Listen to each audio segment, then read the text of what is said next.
What's up, everybody, and welcome to episode 5 of the Hella Average Gamescast.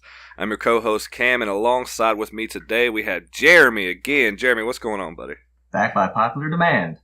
Yeah, Nope. a major guess. That's right. Carmen's out of town. He's on his honeymoon. He's actually out of the country. So instead of flying solo, I didn't figure they want to hear me talk for, I don't know, an hour. So I figured I'd bring somebody on with me. Oh, happy to be here. Happy to be here. I'm glad. What you been playing lately? I have actually picked up the Crash Bandicoot Insane trilogy. Ooh, I'm anxious to hear about your thoughts on this. I am a virgin to the Crash Bandicoot series. And What do you think about it? I have to say, after popping my cherry, it's pretty damn sweet. That's awesome. How's the graphics hold up on it? Graphics are actually pretty damn amazing. I mean, Crash's hair just looks so good. The environments look so damn good. The animations, it's almost like a movie. Watching these animations now, they're so expressive. The voice acting's so damn good, and the gameplay is good. I'm not good at it. They pumped it up so much. You knew they were going to put a lot of time into this game. Oh yeah, but I've died so many damn times just on the first few stages. Are you starting to get better at it now? I'm starting to. I've heard a lot of people complaining about how you apparently can't use directional buttons to play the game, but as I can. I use them for the 2D segments. That's usually how I play, is use the D-pad with any kind of games like that. I don't like using the joystick. I don't think it's responsive enough. Well, I've been using the joystick for the 3D segments, but when I do have to do those tricky crate smashing segments or the side-scrolling stuff, I'm more used to the D-pad. That's what I grew up with. Oh yeah, it gives you a little bit more, or it's a little bit tighter than the joystick is. Oh, definitely. So as far as the storyline, and do you like it? Do you feel like the nostalgia coming out, even though you never played it? Well, it's a platformer. It doesn't seem to have too much storyline. I've only played the first so far. Okay. I have dabbled in the first level of the second game because I heard they just get better as they go along, and I don't know if it was like this in the original, but in the second game, after you complete the first level, Neocortex comes up and it's just like, hey, I was a dick to you in the first game, but I really need you to get these crystals for me. Totally not for evil reasons or nothing. I don't remember if that was in the first game or not. It literally happens. He just teleports you out of the world. Just like, hey, get this shit for me. And Crash is like, all right. I don't see what could possibly go wrong. I'm so naive, Crash. Oh, that's why we love you. That's all. Yeah, I'm definitely thinking about picking it up because, it's getting good reviews across the board. And, it's just, again, we've talked about it so many times, nostalgia plays such a huge factor in stuff like this. Oh, they're damn good games, too, because I have no nostalgia for this, and I'm enjoying the hell out of them. That's good. And that's good when they can bring in that type of audience, somebody new to it that's never played it before. I've gone back and I've been replaying the PlayStation mascots I never had a chance to play, like Crash and Sly and Ratchet and Clank and Jak and Daxter. And honestly, Crash and Sly are the only ones I've really enjoyed. I've played one Sly game, and I really like that. I would love to go back and play his games. Yeah, I've got the Sly trilogy on my PS3, and I really enjoyed them. I didn't care much for Jak and Daxter or Ratchet and Clank, though. They're definitely good games, but I just can't get into them. I actually missed Ratchet and Clank. I never played a lot of it. I actually played the one that was on PS3, and it wasn't bad, but I don't know, it just didn't grab me. Okay. I have seen the new one on PS4 on sale for $8. I was tempted to pick it up. I'm just like, I don't know. Yeah, so I was doing this. I've seen a bunch of games. Like I was talking last week about Mighty Number 9 for $4, and I still didn't pick it up. And sometimes I see those games, and I'm like, man, I missed this. Should I go ahead and buy it? And then I still kind of jump over it because I figure, why hop in now? Maybe if a nice, really good redo comes, or if they remaster them, I might pick it up then. But other than that, I don't plan to. The Ratchet and Clank game got excellent reviews. It's just, I played one before and it didn't really do it for me. I'm just like, I don't know. Just don't know if I could get into it. Plus, I have so many damn games to play. That's just another thing on the pile. Yeah, definitely. My backlog is definitely piling up too. I have more games that I haven't even completed than ones I've gotten even close to completing yet. You haven't even opened Metal Gear Solid 5 yet, have you? No, I got that 2 years ago. That's crazy. Oh, man. That's awesome. So what about Kingdom Hearts? Did Crash take up all your time, or are you still messing with that? I've been splitting it between the two, actually. I was playing some Kingdom Hearts this morning. Finished Agrabah, and I'm now in Halloween Town. Oh, awesome. That's one of my favorites. Oh, man. As soon as they start playing This Is Halloween, I'm sitting there just singing along. Getting all giddy like a little kid. Oh, it's just impossible. You're sitting there kicking the shit out of some Heartless. I'm like, this is Halloween. This is Halloween. That's Pumpkin awesome. scream in the dead of night. Now, how far is that? I forget how far that is into the game. That's about halfway, isn't it? Yeah, I'd probably say about halfway. It's like you unlock worlds and like 2 of them at a time. That's probably like the 3rd set, I would say. Okay, yeah, I thought it was, if I remember right, it was about halfway. Yeah, it's after you have to slug through Atlantica. Mm-hmm, God, that shitty rhythm game with the god awful music you have to do. Yeah, rhythm games have never been my forte, especially in any form or another. Well, I like them in Rock Band and Guitar Hero back in the day, but not when they're force fed to you. I'm like, I just want to go out there and just fight some Heartless and level up, find treasures. Yeah, all the fun stuff. Exactly. No one likes those levels. No, is it still holding up as far as you first thought it was? Definitely. Awesome. I'm still loving it. I can't wait to go back and play Birth by Sleep after that. Yeah, that's one you've never played, right? No, I played that on PSP. I never beat it, though. So it's actually kind of been a busy week, so I haven't been playing a whole lot. I did, I re-downloaded Spelunky, which I had on my hard drive. I just hadn't re-downloaded it since I got the Pro. Mm-hmm. And I like that game. I don't know what to say about it. A lot of people don't like that style, but I really got into it, and that's a really good game on the PS4, but I only played a couple levels worth of it. It is a well-reviewed indie game. Oh, yeah, absolutely. I've never personally played it myself. It's not one I would get into, but I know it's a good game. Yeah, good time waster, too. Yeah, I'm just not a fan of what do you call them? The games where they just constantly never stop. Oh, the roguelikes? Yeah, where it's just high score, the old school Atari-style games. Yep.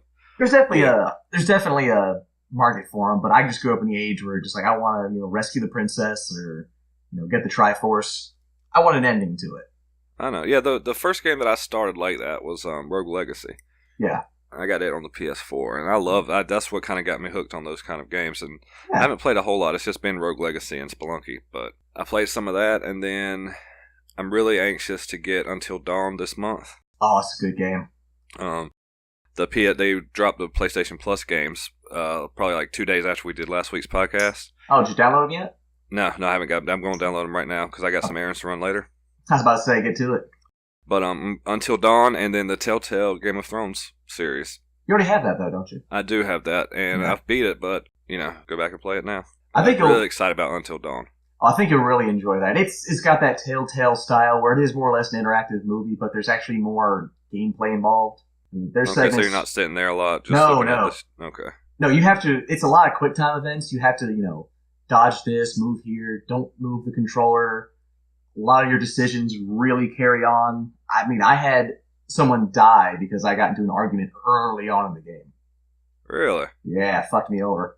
And you really like that game, and it's well received, if I'm not mistaken. Yes, it was. I bought it brand new, and I loved it. But I love horror movies, and this is definitely a horror movie that you can just interact with. And actually, it really got me tense. Like I was sitting there just praying. Oh man, I gotta avoid this. I don't want to spoil anything. Enemy. I don't want to die. It's got a pretty damn good twist. Some people might not like it. The twist in it.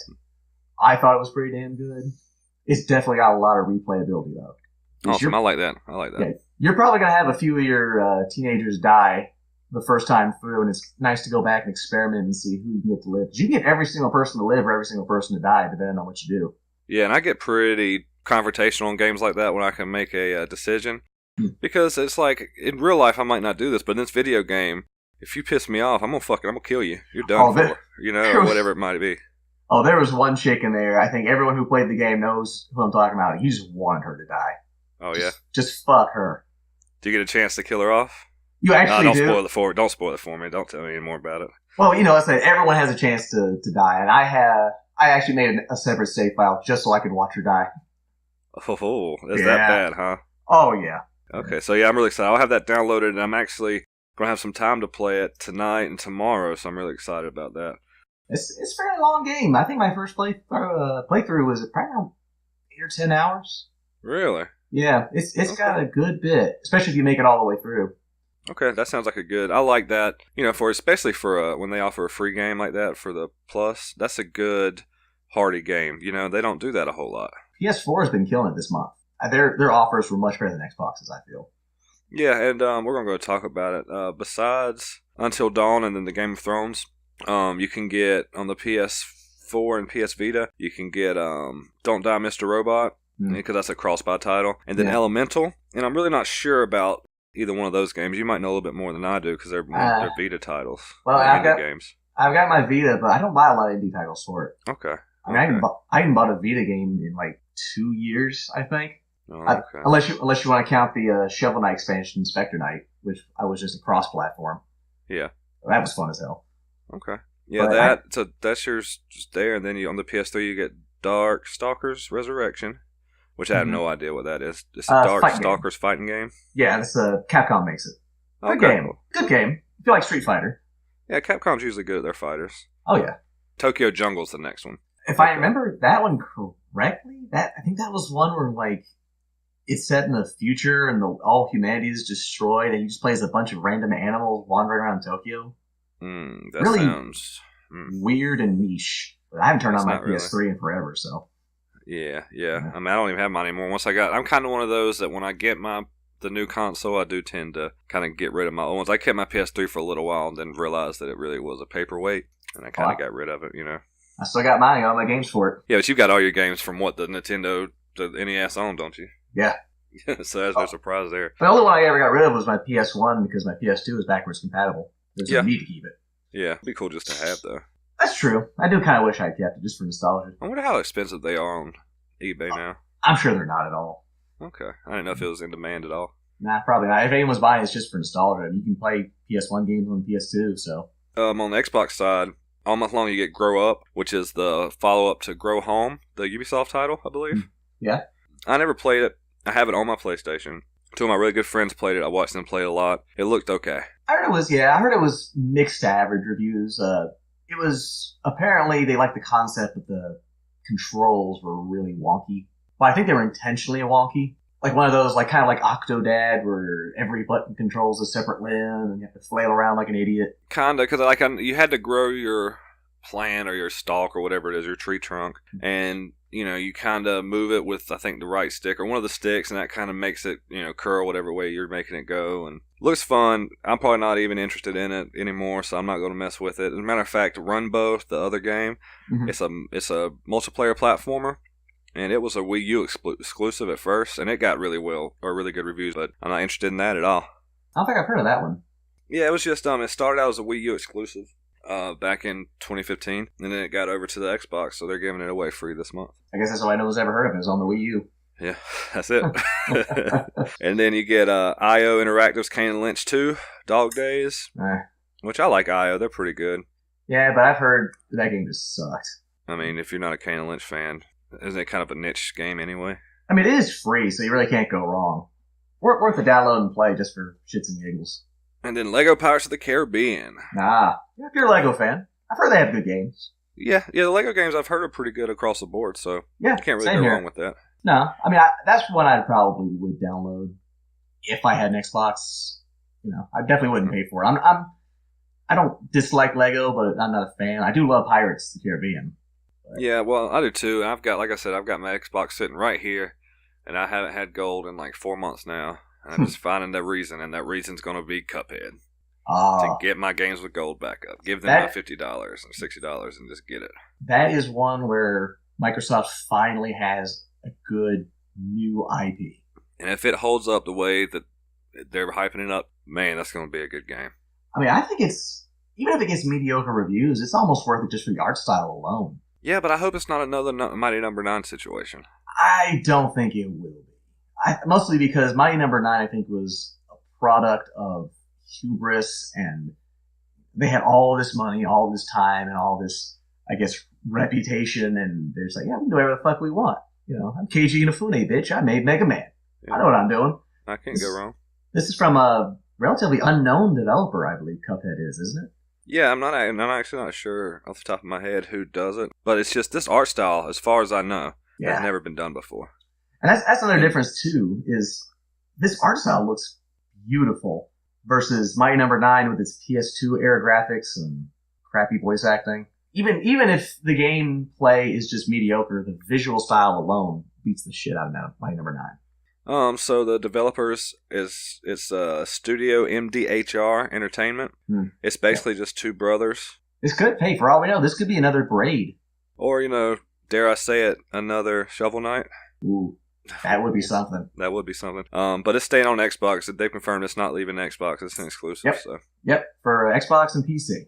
Yeah, that's a big deal. That could almost be one of their, even an indie game of that caliber could be a seller for the Xbox. And that's what Xbox direly needs right now, some killer exclusives. Yep.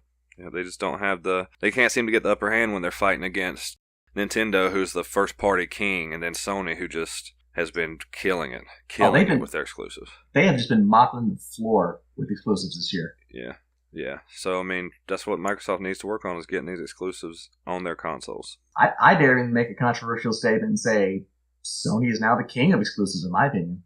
It's hard to beat Nintendo with, it's hard to beat Mario. Nintendo definitely has the legacy behind them, but they just don't do enough. I thank God they're making Metroid Prime and that Metroid remake on the 3DS, but they haven't touched it forever. What was that really shitty Metroid game that came out? That wasn't even a Metroid game. Other M? Yeah, Other M. Yeah. I think it put a lot of bad taste in the fans' mouths. But they still clamor for more. And they did. Well, they want a proper, Metroid That's proper. True. Even that shitty Star Fox game, Star Fox Zero, that was on the Wii U. A lot of people didn't like it, but that still doesn't mean we don't want more Star Fox. Yeah, absolutely. They have the IPs. Just make them. Yeah, and that's what I'm saying. I hesitate to call Sony the king of the first party IPs yet, because of Nintendo's having such a long running history, and they've been the leaders. And so Sony's doing their thing now, but they don't have as much time being number one. I definitely agree, but correct me if I'm wrong, I think Sony has more IPs now. Yeah, so like with Nintendo, you've got Mario, Star Fox, Kirby, Metroid, Donkey Kong, Zelda, Animal Crossing, Pikmin, Fire Emblem. I guess we can count Smash and Mario Kart also. I guess if you wanted to, yeah. So that puts us about at 11. Yeah. And then on Sony, we've got Uncharted, God of War, Last of Us, Gran Turismo, Horizon Zero Dawn, Twisted Metal, Crash Bandicoot, Sly Cooper, Ratchet and Clank, Jak and Daxter, Until Dawn. Hopefully that becomes an IP. Yeah. That's at least 11 right there. Yeah, you got 11 right there. So I get what you're saying. When you stack them side by side, sometimes like some of them, I feel like Donkey Kong and Kirby are a little bit better than Ratchet and Clank. And I do think it's all up to personal taste. I would definitely put Mario and Zelda and Metroid pretty much at the top 3 in the IP section. Oh, absolutely. Totally. But on the same line, again, it's all about taste. Like, I don't care about Pikmin or Animal Crossing. Whereas, I do care a lot about Uncharted and God of War. For me, even though I'm a Sony fanboy, I like to give Nintendo the upper hand. Yeah, and I'm not arguing either that Sony has more, total games in the exclusive realm. There's so many Zeldas and Marios out there, you can't even begin to compete. And they're pretty much all classics. I don't know if I've ever played a Mario game that I haven't liked or haven't gotten into. Even the not-so-good ones are still really good. What's the least received Mario game? I would guess people would probably say either Super Mario Bros. 2 or Super Mario Sunshine. But even those have diehard fans. Well, I enjoyed Sunshine. I I played it when I was younger, but from what I recall, I really enjoyed it. A lot of people really love it. It definitely has its diehard fan base. It's a damn good game. So that could segue into something we wanted to talk about. Like, when is it good to remake a game? So if you have a lot of these old IPs and you haven't, utilized them in a while, let's say for Sony it would be Metal or Twisted Metal. Yeah. When do you start remaking these games? I think a remake is in order whenever technology has advanced to a point where you can really breathe new life into the game. Graphical overhauls and whatnot, like Crash Bandicoot's a fantastic example. Okay. Like if it weren't for the remake, I would have never played the Crash Bandicoot series. Because I do go back, and I did have the nostalgia, and I did go back and I looked at these games, and they just do look so archaic. Right. And now I'm able to play these games in exactly how they're meant to be played with this brand new, spit shine on it and so forth.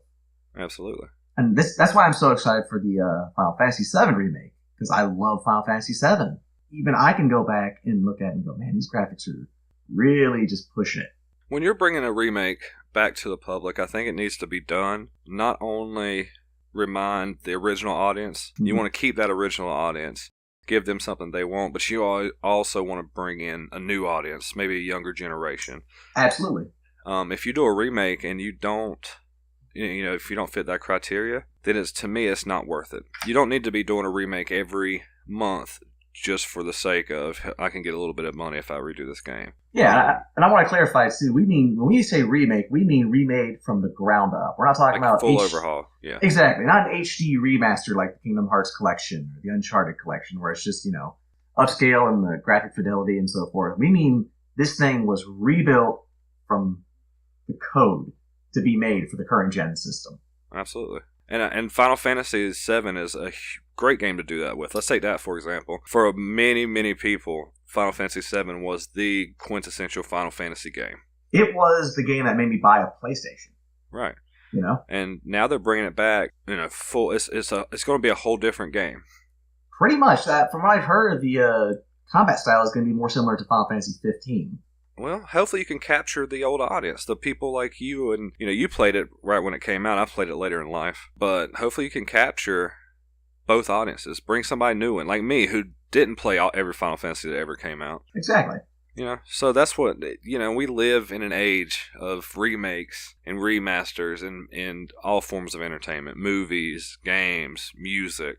It's overdone, in my opinion. I think a lot of people agree with that, especially when it comes to movies. There's a remake for every movie. I mean, look how many times Spider-Man's been remade. Right. As good as Homecoming looks, this is the third reboot. The remake and reboot is just getting worn out, at least in Hollywood. And in gaming, I think a lot of people are getting a little tired of remasters. Yeah, there's just one HD remaster, so it's upscaled and that's it, same exact game. Yeah, I mean, how many times can you rebuy Halo or Uncharted? Right.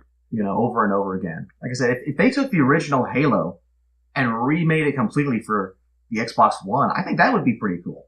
Well, they did with the Master Chief Collection. Yeah. That was the way they did that was fantastic, where they up-res everything, they put a whole new, graphics overlay on everything, and that was an overhaul in my opinion. And then not only that, you could switch on the fly to the original graphics if you chose to. I saw that, but was that a complete total remake from the ground up, or was it more of an HD upgrade? I would call it a reskin. So let's say that if you were walking down a hallway, it was square tiles back then, because they didn't have enough power to really put a lot of detail into the tiles. Now they were like, I don't know, they had color and dimension to them. Faces looked more animated. There was more detail on everything, down to the guns. I mean, you could definitely see a difference. It was an overhaul. They went and recoded a lot of stuff, it looked like. Wait, did they also make it too where like you shot a wall, like a tile would come off or something?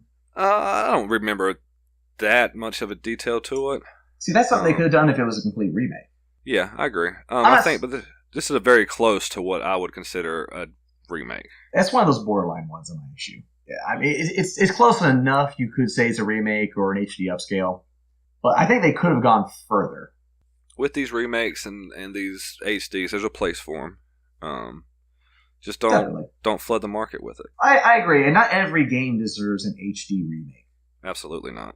I mean, definitely Uncharted, Halo, God of War. These definitely deserve HD remakes, and they're really, I think, it was great that PS4 is doing these HD remakes, because a lot of people didn't own a PS3. So they missed out on like the Uncharted trilogy. And these to them are new games. And I never owned an Xbox or Xbox 360. So if I did buy an Xbox One, I would probably buy the Halo games because I never played them. They're new to me. Yeah, absolutely. And that'd be, stuff like that's a good place to start. I really love when they release maybe a bundle pack of the God of War 1, 2, and 3 or whatever it is. Any game you could choose in that. But I like that because maybe somebody missed it. They can go back and play all the games in one place. It's similar to what South Park's doing. How if you buy the Fractured But Whole, you get Stick of Truth for free. Yep, absolutely. I think that's a great idea. Yeah, and it's nothing but promoting your brand and your title. Yeah, you don't have to give away. Yourself. You don't have to give away all the games, but you could give away like the last game to kind of get people caught up. Like if you, like I said, the new God of War comes out, maybe give them an HD version of God of War 1. I agree, and like I'm as big a sucker for nostalgia as the next guy, maybe bigger. So I'm usually on board with some of this stuff that I haven't played in a long time. Same here. I just don't want every game that's coming out every week to be a remaster. At that point, it makes gaming not fun anymore. Exactly. I don't need my entire PS3 collection ported over to the PS4. Right. I want to see new IPs. I want to see new stuff coming down the pipe. And that's something I'd like to be very specific on. As much as I do like remakes, and I actually do kind of enjoy the HD remasters, I don't want those to take priority over new games. No, and they shouldn't. Absolutely not. I would as much as I really want the Final Fantasy VII remake, I would rather Square Enix prioritize like Final Fantasy 16. Well, hopefully they're prioritizing Kingdom Hearts.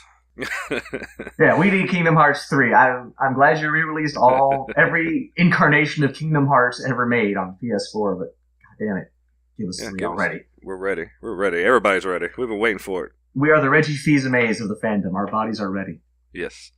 But think about it this way. Without these new IPs, we would never have games like Horizon Zero Dawn. We would have never got games like Gears of War. These new IPs and these exclusives that these consoles have, we would have never got them if people just kept releasing the same old stuff time after time. Exactly.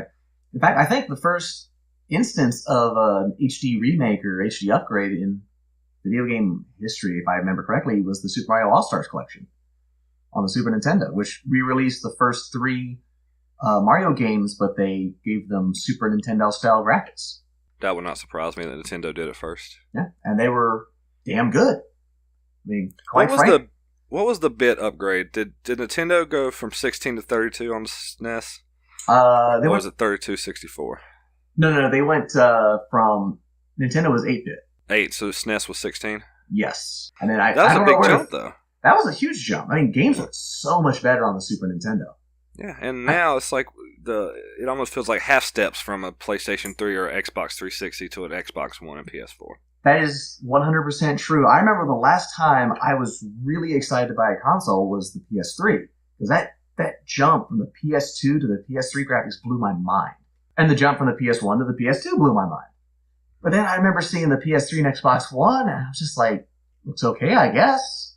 I didn't even buy a PS4 until almost a year later. I was a PS4 launch edition guy. It was actually the first launch console I ever bought.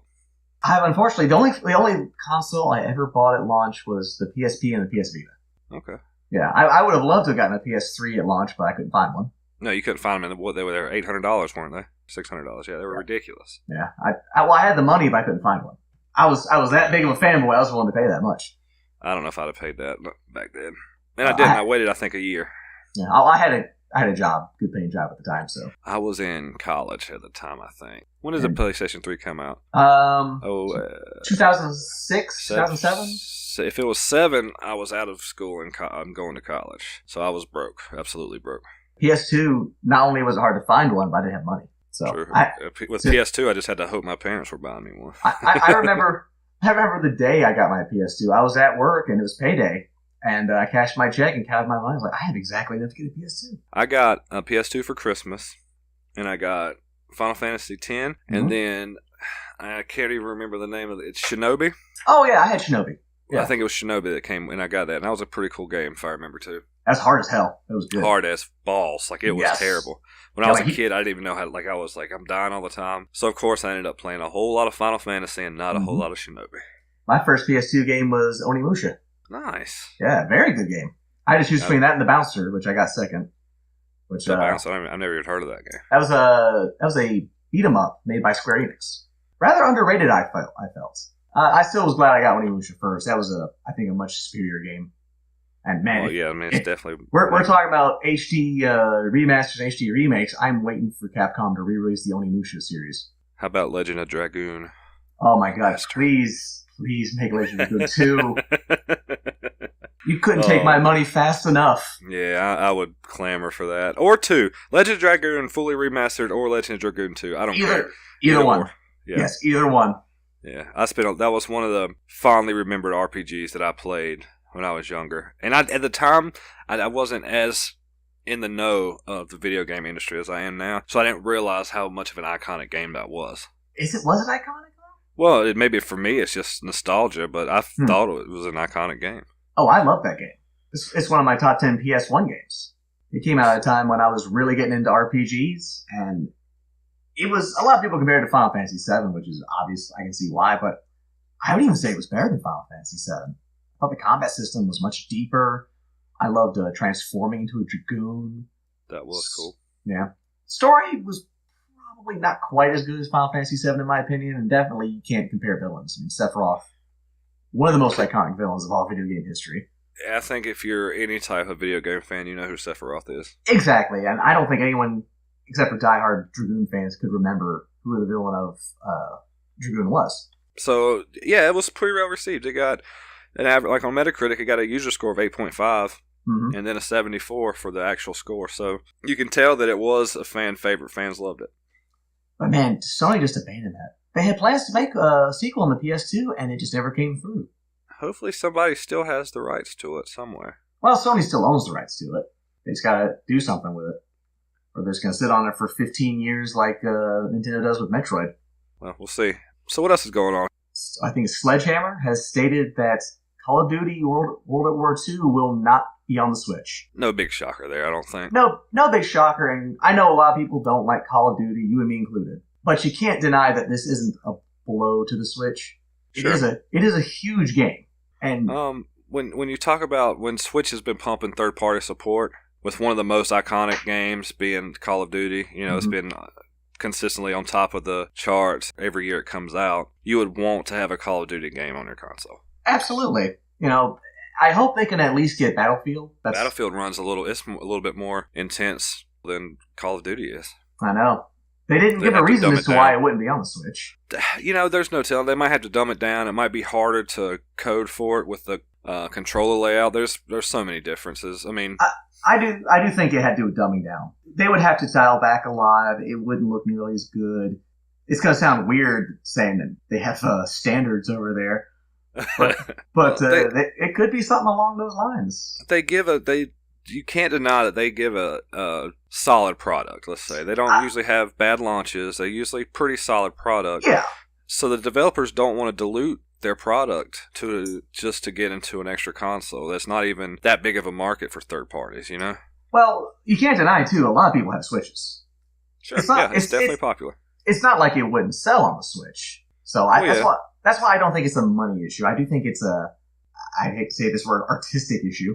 You know, you don't want to be running around like polygons, just blocks running around shooting each other, you know. And that's true. But hey, you could do it on your Switch with your brand new $200 NES Joy-Cons. Man, so that's ridiculous. That's a ridiculous price. But damn if those things don't look amazing. They look so damn beautiful, but I am not paying $200. I could buy a new Switch for that almost. Yeah, I mean, the Pro Controller itself is already kind of ridiculous at, $70, I think? Yes. Now, don't get me wrong, these look so damn good. Like, I looked at them just today before we started recording, and I was blown away. Yeah. But $200 for a set for two controllers? And it's not uncommon for Nintendo to obviously bank on nostalgia, but I've never seen them go this money hungry. My best friend in high school, we had Game Boy Advance SPs. I had a plain one. He had an NES one. It looked awesome, but he didn't pay anything extra. He played the exact same amount I did, you know. And they do limited edition 3DSs all the time. They don't cost any more unless you buy from a scalper. And I could even understand them releasing these limited edition, obviously, and maybe bumping up the price a little bit. Like, how much is it for a pair of Joy-Cons right now? I think they're $60. I think they're the regular price of a controller. Yeah, so I could see them releasing these limited edition for maybe $8. That's still high, but it's not too unfeasible. $200. And the thing is there's going to be people out there who buy the shit out of these. Yes. Well, scalpers, obviously, are going to buy the shit out of them. Well, I just mean fans in general. Like, fans of the... Yeah. They want it. They want to have everything that Nintendo puts out. It's like that Rick and Morty sketch where he buys up all the limited edition Majora's Masks and he turn those bitches on eBay. Let me rephrase what I said earlier, by the way. The Joy-Con controllers for the set are $80, and you can get one left or one right for $50. Okay, yeah. Pro controllers, $70. But $200? Sorry, Nintendo. Not today. You're not going to get this guy with that. Even the Xbox Pro controller, what is that, like $110, $120? Oh, the Elite controller? Yeah. I'm not sure off the top of my head. It's in the hundreds. It's over 100, but it's less than 130. That's a special controller. It's not just the same controller with a new skin on it. You can, it's a professional gaming controller. Exactly. $149.99. Holy shit! That's still $50 less though. Yeah, and that's something that you can take and play. I mean, they tout it. You can play with it on the pro circuit and esports. Mm-hmm. I mean, that's supposedly the best controller there is on the market. I mean, are you going to go to your ARMS esport with your Nintendo limited edition Joy-Cons and kick the shit out of those poor noobs with their standard, Joy-Cons? I don't think so. No, if I buy a $200 controller, it better make me better at a video game. Exactly. And make me a sandwich while I was doing it. Absolutely, and never need to be charged. No, hell no. Those things better be powered like the androids in Dragon Ball with perpetual energy. But they'll sell out, and they'll probably do another run with a different controller, and then maybe like an N64 controller, and put instead of the Joy-Con joysticks, they'll put the N64 type joystick on it, and they'll do an SNES style, I'm sure, with the gray and purple. Speaking Nintendo of, loves to get their products out there. They are the kings of making money off nostalgia. Oh, that's their entire industry. And speaking of the SNES, they have promised that they will release more SNES minis than NES minis. However, they have also stated that they have no plans to keep these going in the long run. Meaning we're looking at another limited run, so prepare to get them scalped. They're going to be scalped. They're going to be outrageous, probably $600 or whatever out the gate. And then maybe once it calms down, if you can't find them in stores, you could buy it from a scalper for a couple hundred maybe. But I'm still not doing that. I'm not going to buy this thing scalped. I'm going to get $100. I mean, $80. I'd be willing to buy a scalp for up to $100. I love the SNES that much, but no more. Absolutely no more than that. And I doubt you're going to be able to find one for $100. You're not going to be able to find one. That's what they say that they're going to release more, but the thing is that during the entire run of the NES, you couldn't find them. Exactly. And so what's going to happen now? I understand Nintendo doesn't want to release these forever. I mean, that makes sense, but it's in their best interest that if people are still buying them, keep making them. True, and they basically said one week that that we'll send another batch out. 2 days later, they're done. No, they're not gonna run the NES Mini. Yeah, they released that second batch. It got scalped, and now you're just fucked. You're done. Yeah. So let's hope they have some type of plan in place to get these to their consumers, because at first a lot of people were speculating they're just drumming up some kind of press for their Switch, their new console. I can understand that. I tend to agree with that. Now, what are they doing? If they don't give enough, they're basically just leaving money on the table because people want this. And I think they're getting cocky again. The Switch they tend to do that a lot. The Switch is doing very well. The NES Mini did very well. The SNES Mini is going to do very well. It's the goose that lays the golden egg. Don't kill it. Absolutely. I guarantee you, as much as people want Switches, they're going to want SNES Minis more, in my opinion. Bundle this in with the Switch. Holy shit. That would be epic. Oh, they would sell consoles all day long. Oh, you couldn't. Are you kidding me? They would, aside from them never doing that, you would never be able to find that. People would be hijacking trucks to get those things. But think about it. What's a Switch now? Well, if you can find one without going through a scalper, $300. Yeah, okay, so let's say it's $300. Charge $400. Give me a Switch and a SNES Mini, $400. Yep. People would buy that all fucking day long. Even though it was $100 more than you would pay individually, people would still buy the shit out of it. Absolutely. And Absolutely, they would. And they turn around and sell it for $1,000. I think Nintendo could do some things with that. And that's what frustrates me from Nintendo so much. They make such good products. They make such good games, but they love this forced scarcity bullshit. Because so I've heard, and this is what I've heard through various articles and podcasts, that in Japan, they want to see lines. Like, lines there mean that their product is successful. Yeah. So it sounds to me that they're trying to put those same practices in America. Make it scarce. You also have to understand, too, is that the people who actually run Nintendo are all the Japanese bigwigs. And they are extremely Japanese-centric. They do not look outside of Tokyo. Sure. They, as good as the Switch and the Minis are doing in the NES, we don't exist to them. They only care about the Tokyo population and Japan as a whole. They'll make sure everyone there has it. The rest of the world, you get whatever's left. Reggie and Nintendo of America, they do as good a job as they can to try to cater to us. Yeah, I actually have no problem with Reggie Fils-Aimé or the American offices. I do feel they actually do care. They are concerned. I mean, obviously they're going to say whatever they can to drum up good press and whatnot. But I do feel they're doing what they can to try and get these in the hands of American fans. Sure. It's just the Japanese offices just don't give a shit. They don't want to listen.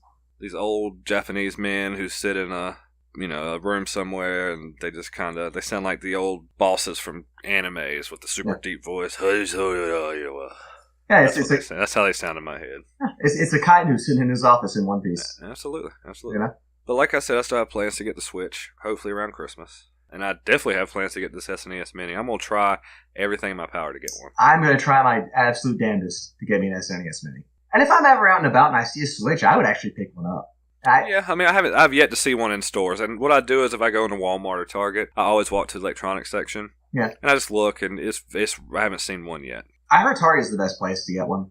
Apparently, they get the most shipments in. A lot of people, I guess, don't think about them. I don't know how true it is anymore. Well, Target's, they're a higher end retailer compared to like Walmart or something like that. True, but anytime someone goes looking for the new console, they always go to the GameStop, Best Buy. Sure, absolutely. Electronic retailers. In all honesty, I've been trying lately to not give my money to GameStop. They just treat their employees like shit. At some point, you have to because they can get a lot of the stuff really easy for you, especially like niche games. I use Amazon myself. Great, yeah, online's great, and I really am starting to like Best Buy. The only reason I'll ever go to GameStop is if I want like a limited edition for something. I have to have it day one, and I don't think I've done that since Final Fantasy 15.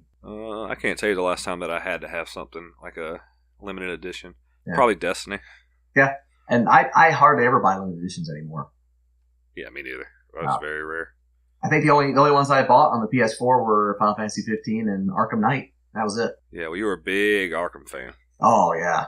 Arkham Knight was damn good. Yes, it was. I do tend to agree with you on that. Yeah, that's the reason I bought a PS4.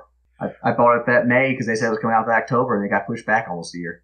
I was still glad I got it. That's right. I remember that now. That's right. Yeah.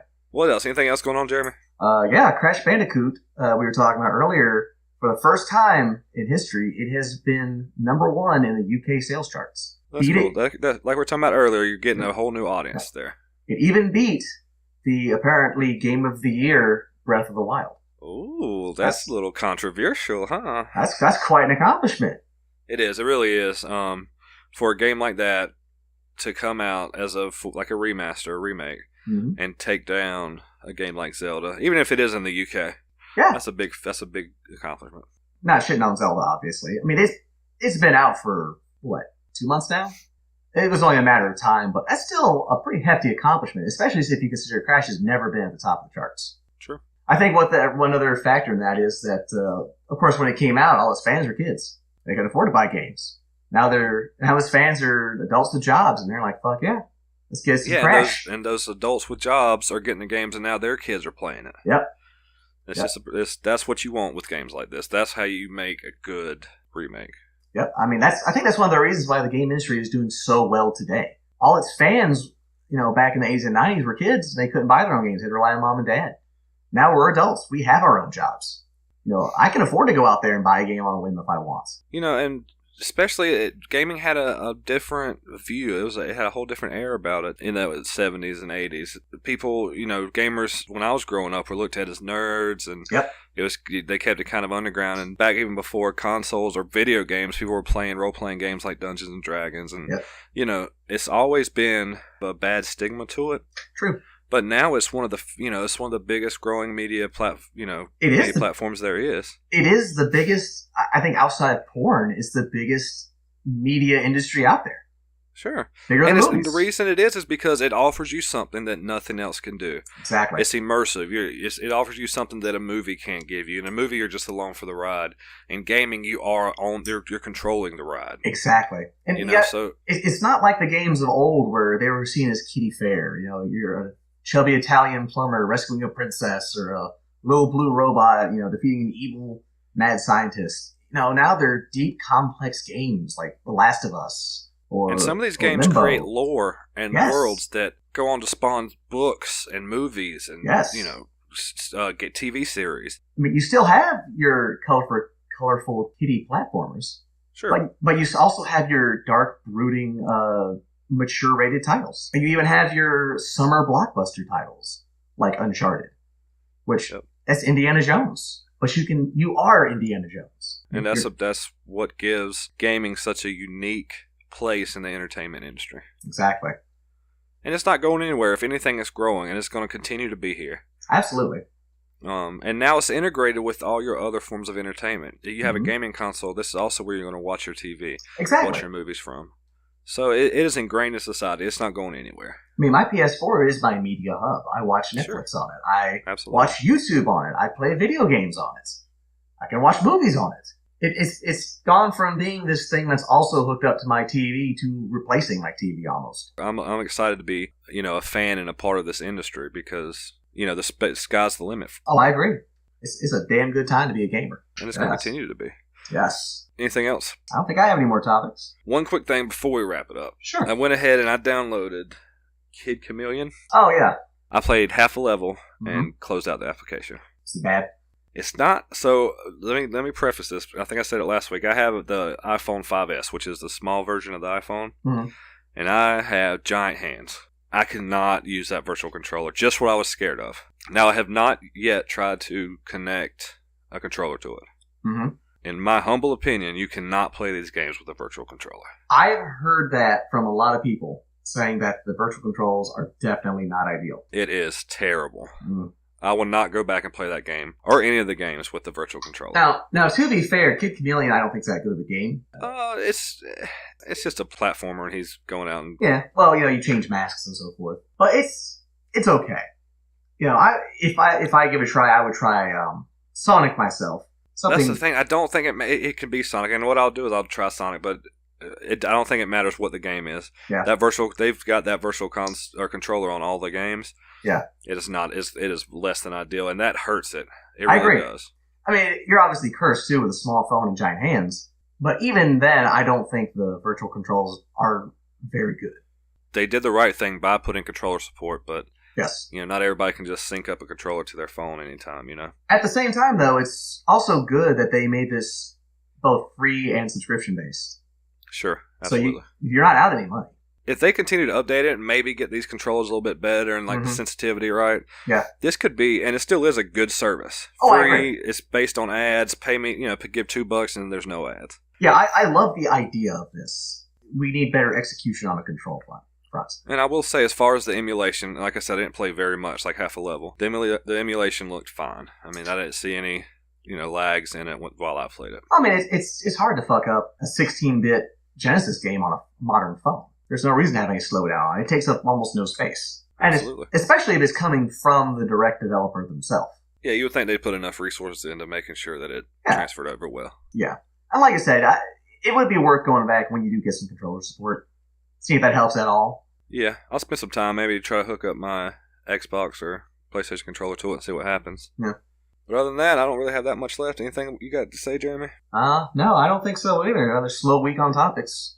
Yeah, not a whole lot of news. And we're kind of in the dog days of summer now, so I kind of expected that. I really appreciate you coming on the show with me for a second week. No problem. Carmen will be back with me next week, and I'm sure we'll be having you on the show again. We'll definitely be there. But make sure to check us out at helloaveragegaming.com. Check us out on Twitter. We post the podcast every Friday. And pretty soon we're going to be everywhere you listen to podcasts. We're working on all these different directories now. But with that, I'd like to say, play on and stay hella average.